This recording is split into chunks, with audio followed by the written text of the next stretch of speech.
All right. We're going to continue with our chapter 1 notes, but let me go over the calendar here so that we know what's coming up.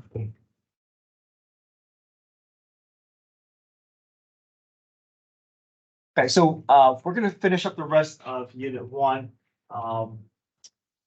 You saw on your homework that one-sided limits, and that's what we're going to talk about today. One-sided limits with that notation with that exponent plus or minus. So we'll cover that today and tomorrow. And if we get ahead, then that just means that we have more days to review. So I'm never going to move a test day up. If we can get ahead, then I'm not going to change the homework assignments either. But if we get ahead, that's good. That just means we can kind of build in more test review days. So there's not going to be a quiz for this portion? No. So we had a quiz last week, so now we're just working towards the test. So usually it's going to be a quiz and test per unit, but some units are shorter. So I may make it either just a test or just a quiz. All stuff for the quiz is still going to be on the test, correct? That's right. Yeah. So everything on the quiz is still going to be needed foundational information for your test. So we're going to spend a couple of days doing continuity. If we get ahead, we'll talk about this intermediate value theorem. We did squeeze theorem, so we'll review that a little bit more, and that will show up in your homework. But the bigger one is intermediate value theorem, and then we'll talk about infinite limits, vertical asymptotes. Talk a bit more about vertical asymptotes. Talk about horizontal asymptotes as well, and we'll spend a day or two on that. And hopefully we can start review on Friday, review Monday, review Tuesday, and then our test on Wednesday. Okay. That way we can get that test in before the Labor Day weekend for your extended holiday weekend. Okay. Okay, you guys have homework tonight, and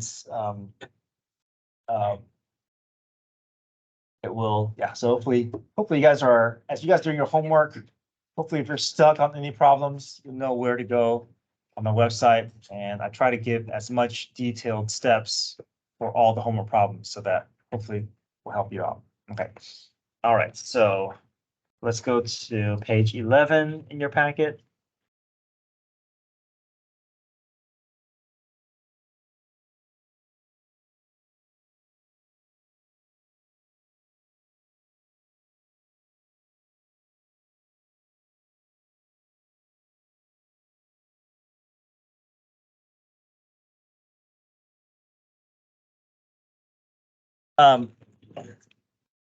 So I'm still trying to figure out how to, yeah, so the notes, sometimes they don't line up.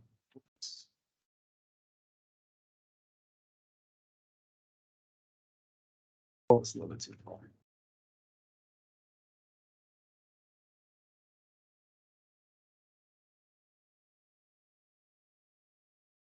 But guys, 1 second.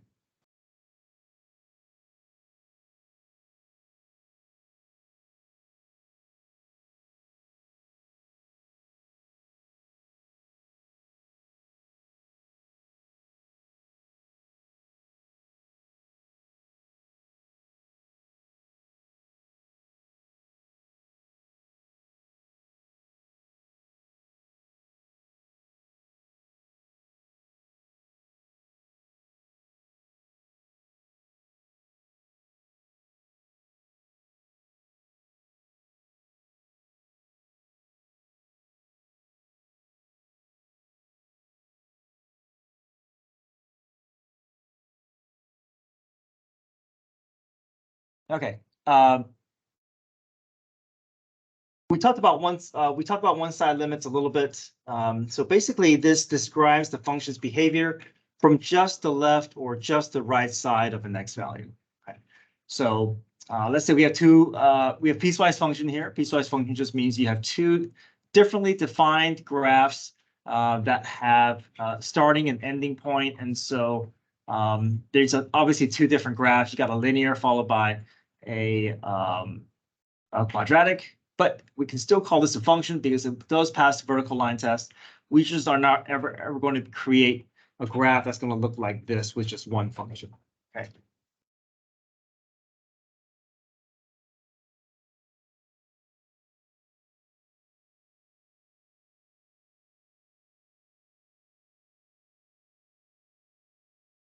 Thank you.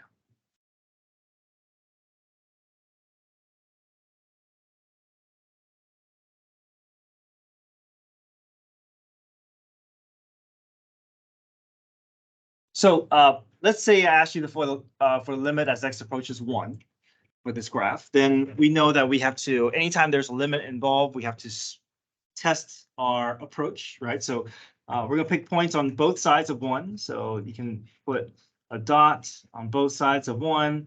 You're going to draw an arrow towards 1 along the path of the graph.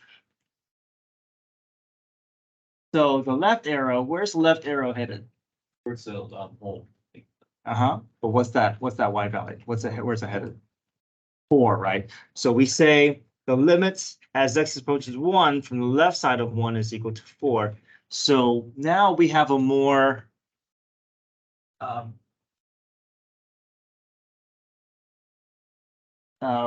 formal way of indicating what that arrow is doing. So before I just said, oh, the arrow from the left, but now we're going to say limit as x approaches 1 from the left of 1. So you see that exponent negative, that just means this, the approach from this left arrow.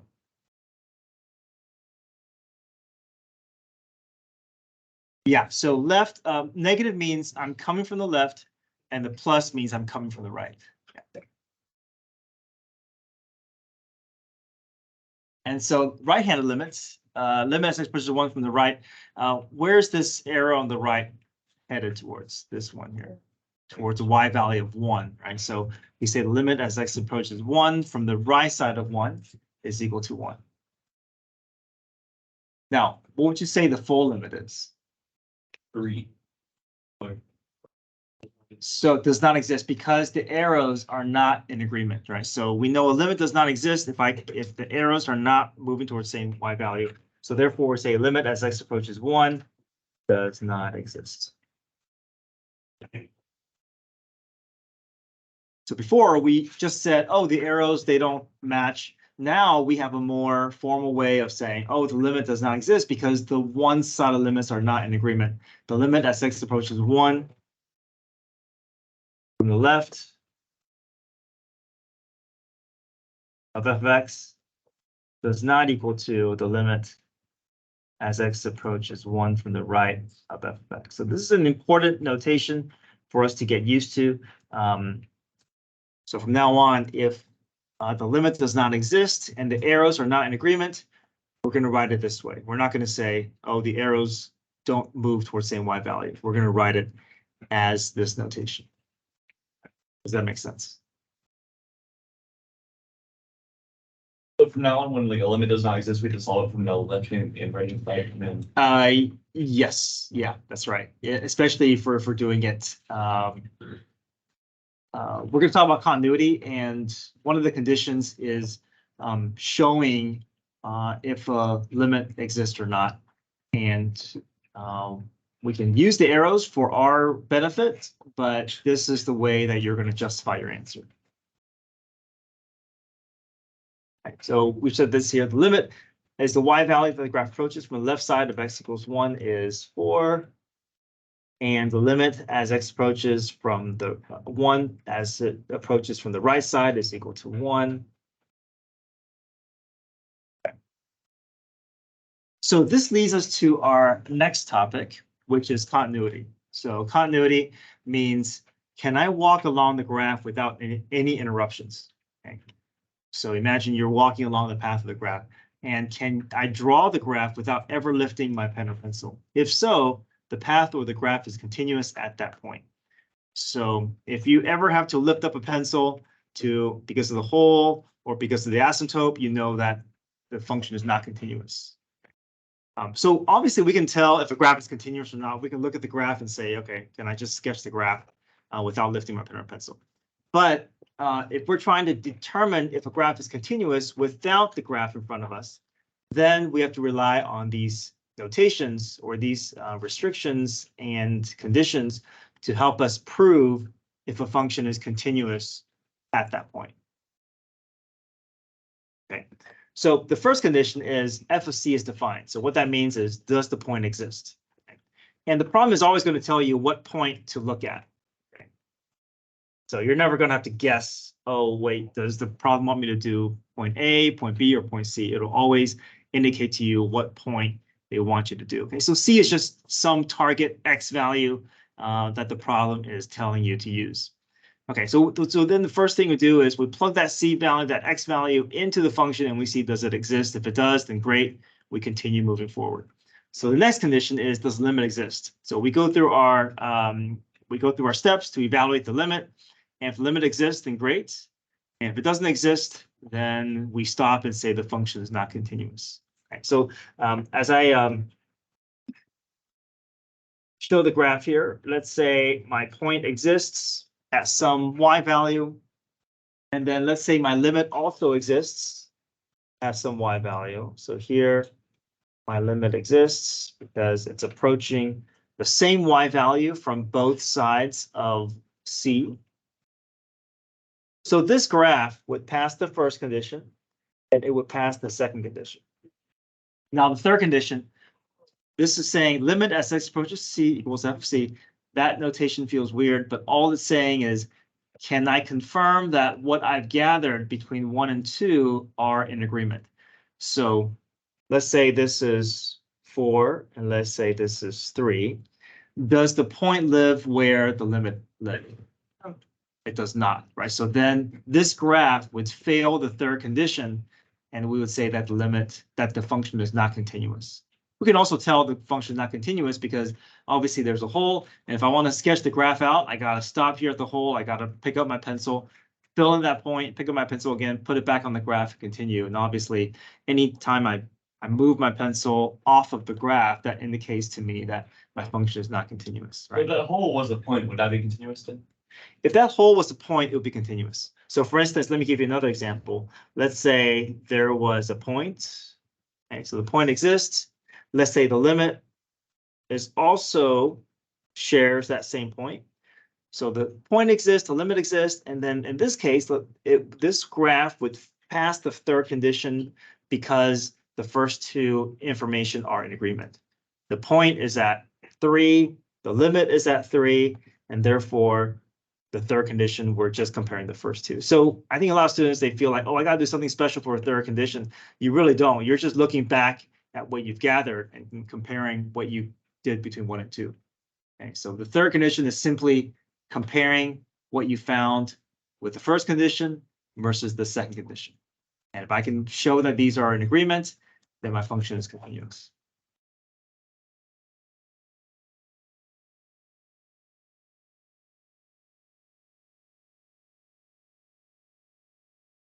Oh, and I meant to say this, that this was from a previous note here. So we got a new book. So the numbering is a little bit different. So this is actually 1.3a.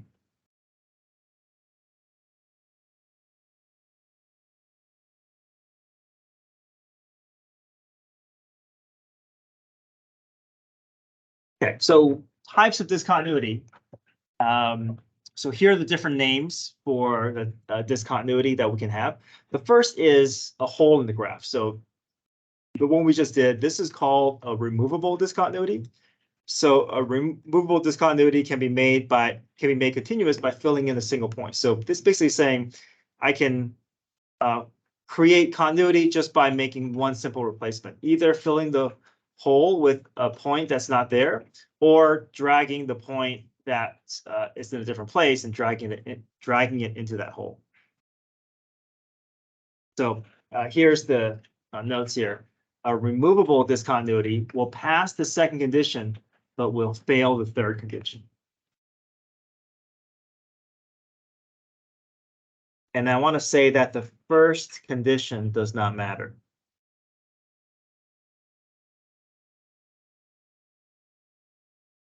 Why doesn't it matter? Hold on. Should I say it that way? It's not that first condition. The first condition, okay, sorry. First condition does not determine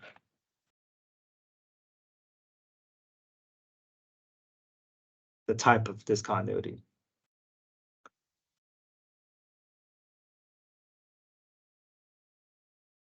Okay, so let me kind of specify what I mean by that. If a function, or if we fail the first condition, that means the point does not exist. So can we guarantee that the function is not continuous? Just by looking at that first condition, if it fails the first condition. Yes, right. So we know if it fails the first condition, we know the function cannot be continuous. However, we don't know the type of discontinuity. So if you're asked about the type of discontinuity, think of your first condition as just information gathering. Okay? You're just gathering information, but you still have to go down to the second condition to continue to find out more information about what's happening at that point. So if we're ever asked for the type of discontinuity, the first condition, if it passes, great, we go to the second condition. If it fails the first condition, we still move on and look at the second condition.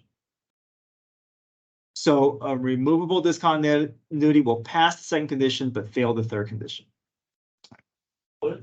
The first condition doesn't pass, but in the second and third pass. What do you do? Okay, so if the first condition passes and the second condition passes, then the third condition has to pass. I'm sorry. Oh yeah. So if the first condition passes, but the second condition passes, the third condition, it may or may not pass. If it passes, that means it's continuous.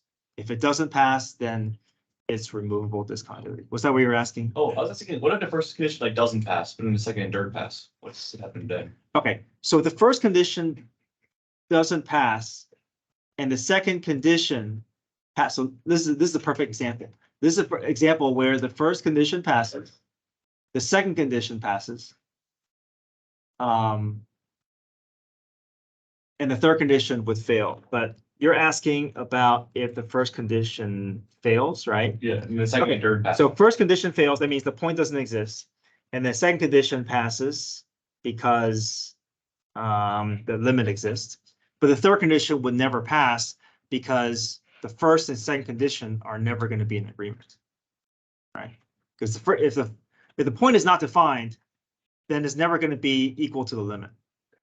So the third condition never passes unless the first and second pass. Exactly, right. So the third condition is never going to pass unless the first and second passes. But just because the first and second pass, it doesn't mean the third condition will pass because they have to be in agreement, right? The point has to be the same as the limit. Okay, next page.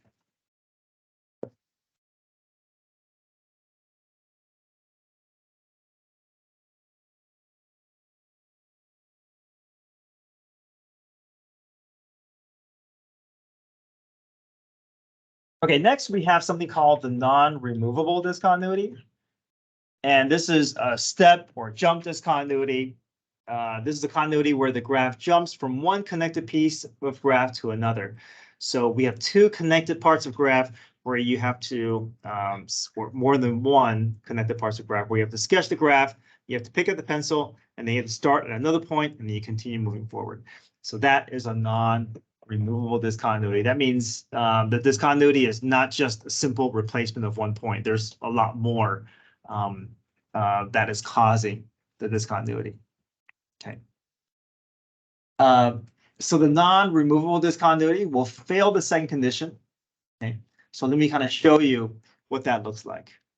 Okay, so let's say we want to find the limit as x approaches 1. So it's similar to what we saw before. I'm going to pick points from both sides of my graph. I'm going to extend my graph towards my destination.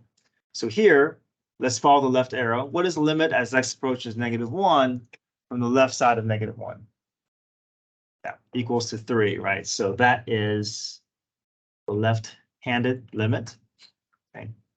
The limit as x approaches -1 from the right side of -1, where does that arrow headed? 1, towards 1. So we know that this limit, what? Doesn't exist, and the reason why is because these two conditions do not match. We know that the limit as x approaches -1 from the left side of -1 of f of x does not equal to the limit as x approaches -1 from the right side of -1 of f of x. Okay. Another word about notation is that make sure that if you're ever comparing limits or you're writing out your limit condition, that you always have to have something there, either f of x or the expression. You got to have something there. You can't, this is not correct notation, even though this is the way that we say it.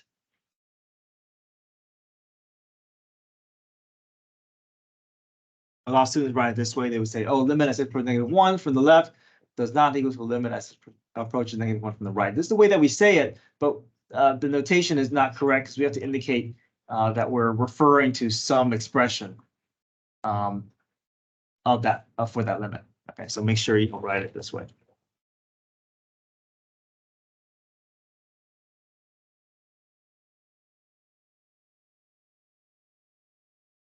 Okay. So let's revisit these continuity conditions. The first condition is, does the point exist? If the first condition fails, the function we know is not continuous, but we move on to the next condition if we want to categorize what type of discontinuity, either removable or non-removable. Okay. So we continue going on to the second condition, regardless of what we gather from the first condition. Okay, so second condition is, does the limit exist? Okay, and sometimes we have to go and look at the one-sided limit because we may have two different expressions that we have to evaluate the limit. So if the second condition fails, then limit does not exist. We stop and we say that the function must have a non-removable discontinuity. But if it passes, then we go to the third condition. So we never look at the third condition unless it's going to pass the second condition, right? Because the limit doesn't exist. We already know what type of discontinuity. There's no need to continue looking for more information. Okay. Now, if the second condition passes, but the third condition fails, we say that there must be a removable discontinuity. That means the third condition is simply comparing what you gather from 1 and 2. If these are in agreement, that's the only way that it will pass the third condition. And if all three conditions passes, then we know the function is continuous at that point. Okay, so here are A, B, and C. These are all examples of graphs that are not continuous, but we're going to categorize as removable or non-removable simply by going through our conditions. I know we can probably tell what type of discontinuity just by looking at it, but we're going to have to justify using our continuity conditions. Okay, so just by looking at this, what type of discontinuity do you see, Joe? Okay, so this should fail what condition? It should fail the second, okay, but we know what's coming up, but we're still going to go through our steps and justify our work. Okay, so the point that is in question is 5. So that's our C value, and that's our C value. So first condition, we're going to find f of 5. Okay? And all we're doing is we're just walking through these conditions. We can kind of get used to these notations and these conditions. Okay, so what's f of 5? What's the y value at 5? 1, okay. Okay, second condition. We know that we have two distinct parts of graphs, so we have to rely on one-sided limit. So we're going to do this here. Limit as x approaches 5 from the left side of 5 of f of x. So basically, we're doing the work of the arrows here. Okay, what's the limit as x approaches 5 from the left side of 5 of f of x? So make sure you always put f of x there equals what? 2. All right. We see that left arrow is headed towards a y value of 2. one for the right. Okay. Sorry, plus here. And then from the right side of 5, we see that right arrow is headed towards a y value of 1. So what conclusion can we make? The limit what? Does not exist. So we say, therefore, since the limit as x approaches 5 from the left side of 5 of f of x does not equal to a limit as x approaches 5 from the right side of 5 of f of x, we can say that the limit does not exist. And therefore, if it fails the second condition, what type of discontinuity can we say? Non-removable.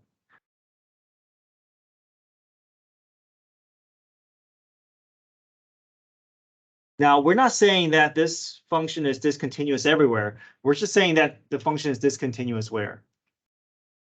Just at 5. Okay. And we're only testing one point.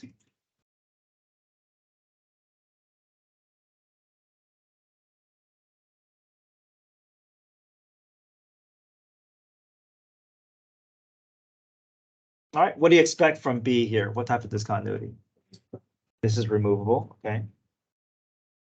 But we're going to step through our continuity conditions and just practice the notation that is considered justification for a graph like this, okay? So first things first, the point, again, the point in question is at 5. So f of 5, what's f of 5? Does not exist. You can say does not exist or undefined. They're interchangeable. I'm going to say undefined.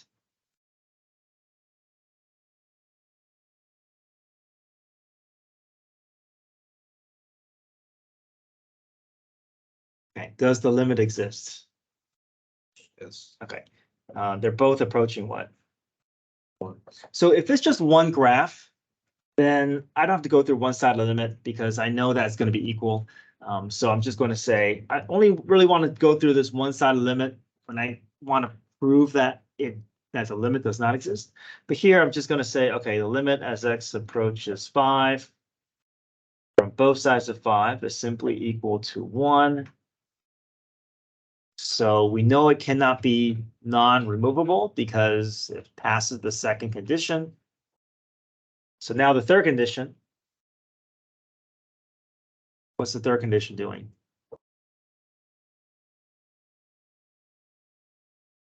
Just no like point, so it's Okay. Or what do you do with the third condition? See if they equal, right? So we say, does f of 5 equal to the limit as x approaches 5 of f of x? What would you say?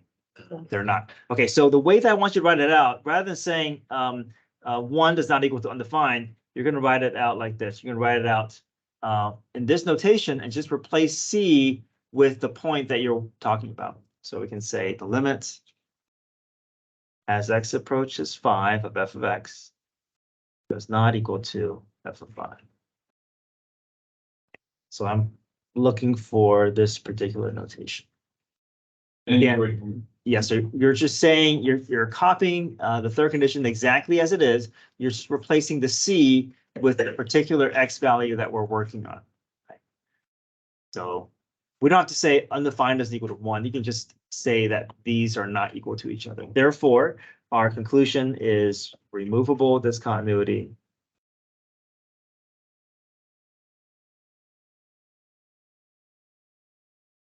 at x equals 1.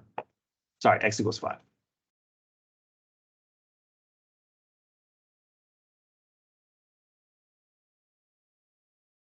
So if all 3 rules pass, then that just means it's like a continuous function, right? That's right. So none of these would like have all. Exactly. Yeah. So right now we're purposely working on ones that we know are discontinuous, just so we can kind of see the variety of working through.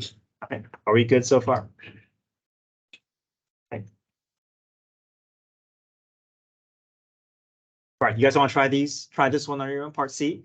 Step through the continuity conditions, use the language of continuity conditions, and then determine what type of discontinuity you're dealing with, and then use the conditions to justify what you know to be true.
Okay, so let's see how we did. First condition, we know the point in question is where we see the asymptote. F of 3 is what?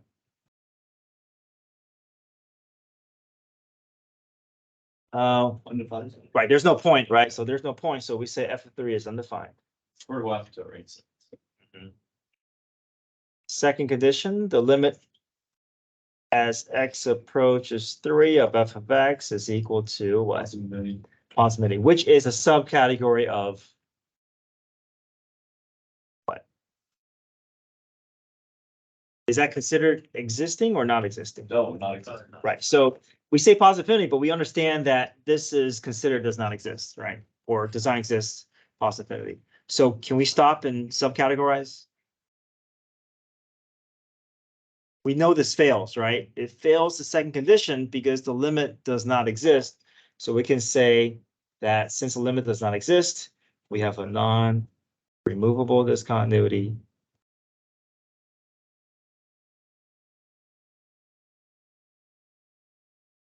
At x equals 3.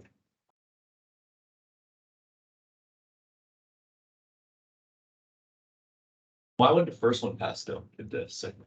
I'm sorry? Why would so would the first one pass though? This one would not pass because f of 3 is undefined. Okay. But we keep going and looking at the second condition, even if the first one fails, because we don't know what type of discontinuity we're dealing with until we get to the second one. Yeah. So the first one fails would tell us the function is not continuous, but it won't categorize our discontinuity for us just by looking at the first alone, because there's still too many options ahead of us. Okay, good. Any questions with those notations, with those? All right, part D. Now, as problems get more complicated and when we see more constants and messiness, anytime you see the word, any type of discontinuous or continuous, I just want us to kind of get into a habit of stepping through continuity conditions, because whatever you're looking for, if you just let the conditions be your anchor, you can just step through the conditions and then whatever you're looking for will just show up naturally just by walking through the conditions. So I don't want us to feel like, oh, I got to do a different step for this versus that. If I just always go through my same steps, whatever I'm looking for should show up. Okay, so part D says find the point of discontinuity for the function f of x. Okay. Is it removable? If so, what we need to set that function equal to in order for the function to be continuous. Okay, step through continuity conditions to support our answer. So just by looking at the denominator, can you tell where the discontinuity is? Okay, when x equals what? 3. So let that be our C value, and let's just step through and see what happens just by going through those conditions. Okay, so we'll let C equals 3. And we'll go through this step by step. Okay, so first condition, f of 3.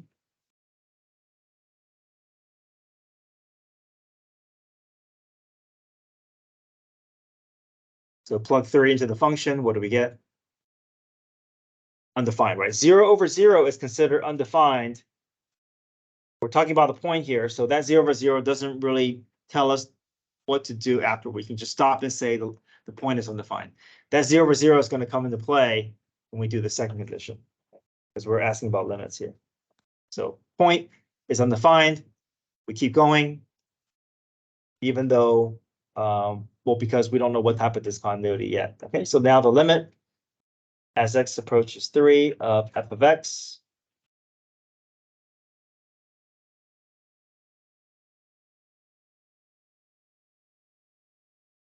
Right, so now limits, evaluating a limit algebraically.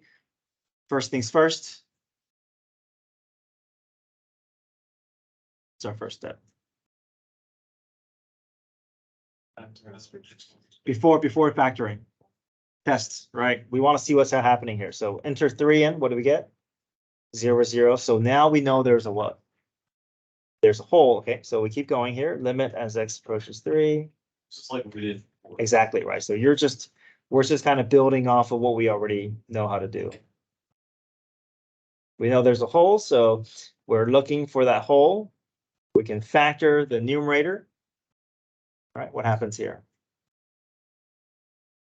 X minus 3 reduces, we reevaluate, the limit is equal to 6. So that 6 tells us the location of the what? Of the hole. This is the location of the hole.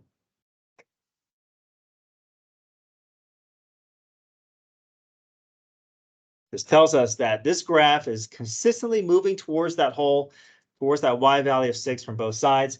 We're good. The second condition passes. We now look at the third condition. So how do we start off the third condition?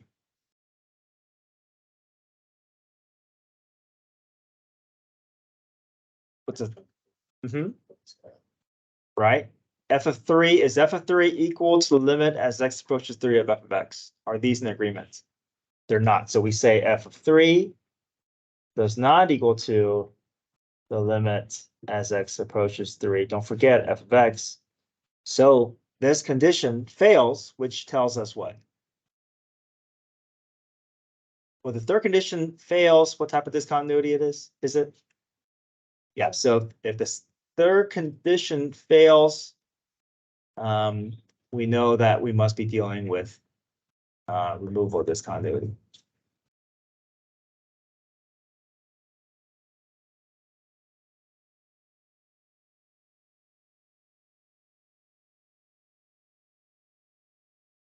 At x equals 3. So the function says, what will we need to set the function equal to in order for the function to be continuous? So basically, what does f of 3 have to be if the function is going to be continuous? 6, yeah. So basically just saying, all right, how would you make that replacement in order to make it work? So we can say set f of c equal to 6 to make f of x continuous.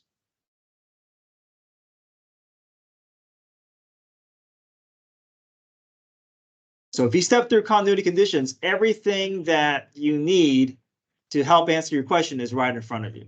So there's no need to do anything different or separate if you just step through your conditions. Yeah. How did you know, like, at the very beginning, like to do c equals 3? Oh, because we can tell by looking at the function where our issues are, right? So anytime we're looking for issues on the graph, it's always from the denominator. The denominator is always where the issue is for the function. So this is the denominator. So basically, yeah. So basically, whatever makes the denominator undefined is where your discontinuity is. Okay. Yeah. So the easy way to do is you just always set the denominator equal to 0 to find your discontinuity locations. It could be removable, could be non-removable, but it's all coming from the denominator. What do you want where it's like, what would the difference between the non-removable one would be like? Okay, so a non-removable would be more like, it wouldn't be a standalone function. It would look more like a piecewise. So anytime you see a piecewise like this, where you have different functions on either side of your target, that is a potential candidate for a non-removable, especially if we see that the one-side limit don't match up, right? But we still have to test it, right? But anytime you see a piecewise function like this, that's an indication that, okay, if it's going to fail a continuity condition, it's probably going to be the second one if it does.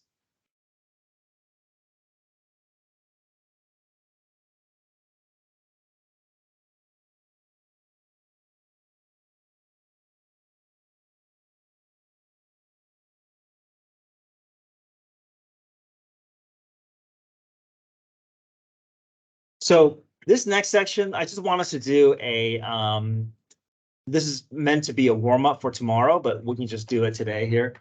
So on page 13, we're just going to do a continuity problem and have you guys try it. It says, prove that the following is discontinuous at x equals 2.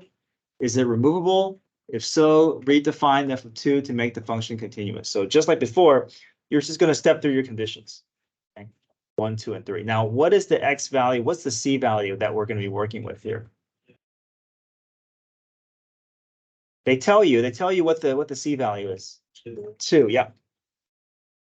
Because that's the x value in question, right? So they're always going to highlight, okay, this is the point that that's the x value that we're going to work through. Okay, so we're going to go through our continuity conditions. So I'll spend a few minutes and I'll walk you through the steps and see if we are in agreement. It should feel very similar to what we just did.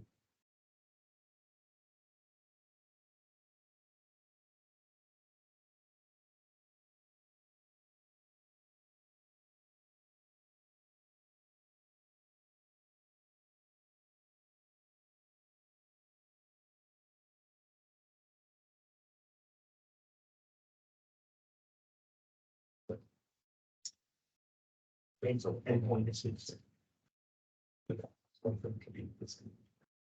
and then I'm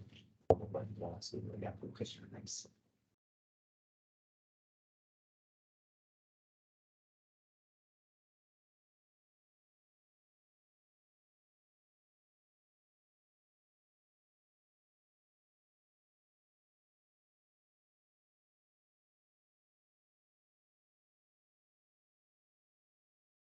I know the one value is just using plugs number into there. Into that, so, yeah. Into the bottom. That's right.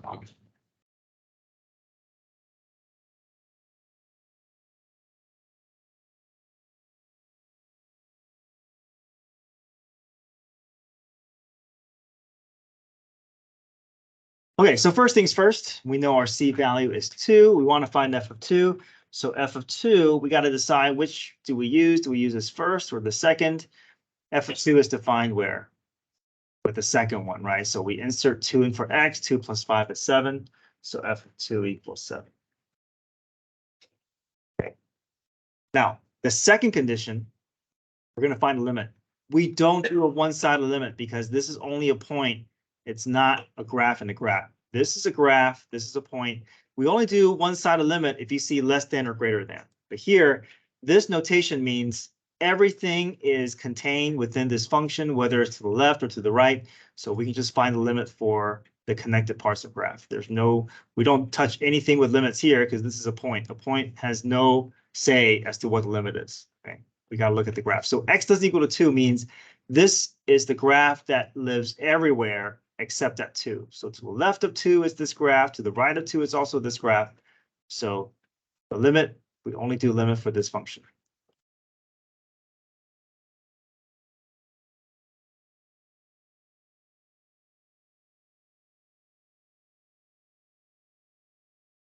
All right, we go through our steps for evaluating limit. What do we get first? Yep, 0 over 0. That tells us what? That there's a hole, which probably tells us that this is going to be a removable discontinuity. Okay. We know we're looking for a hole. We're going to try to factor that out.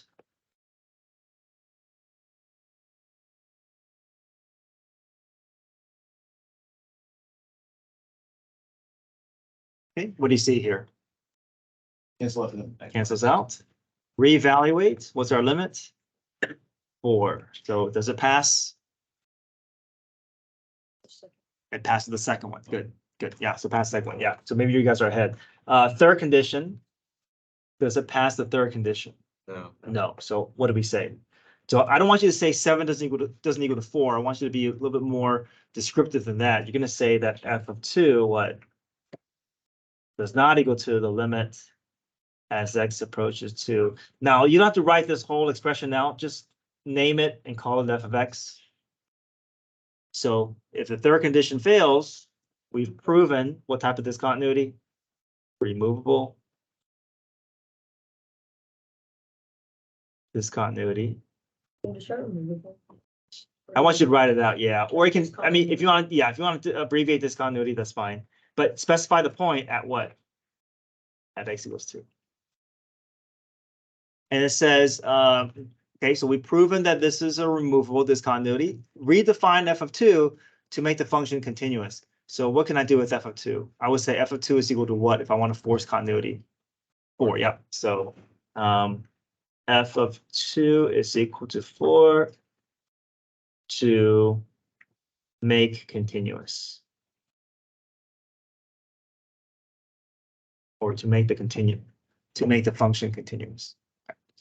So it's good that we have another day to go through continuity conditions. Now, in your homework, you may have some problems that feel a little strange with variables and constants, but just keep reminding yourself, I'm just walking through these conditions, and whatever I'm looking for will just naturally show up within these conditions. Okay, come get your phones. You guys have homework tonight. Check your calendar. So whenever it's real numbers, I mean, it's the best. That's right. Yeah. Good. And If the numbers don't match, it doesn't pass. If it's infinity, it doesn't pass. If it's a real number, it passes. okay. The second condition. All right. Yeah. Like, what if this is like undefined? Because then you can make it continuous. Like, Yeah, if f of 2 is undefined, then it would fail the third condition. so it'd be non-removable. It'll still be removable Okay. because the third condition still fails. Right? If the second condition passes, it cannot be a non-removable. Okay. Because non-removable means that the limit does not exist. Okay. Right. And then so whenever it is like removable, then you would always set the this. You always set this x value equal to what the second value is. Right? Yes, if it's asking for you to correct that discontinuity, you would replace that y value from the function with what you found with the limit. Okay. Yeah. Sorry, I got a little confused. Yeah. So we have never did practice. I'm sorry. We have never did practice this. Yeah, we'll have another day to walk through this. Yeah, we'll probably go through some of the homework problems tomorrow. And she comes up to, she's like, don't want to.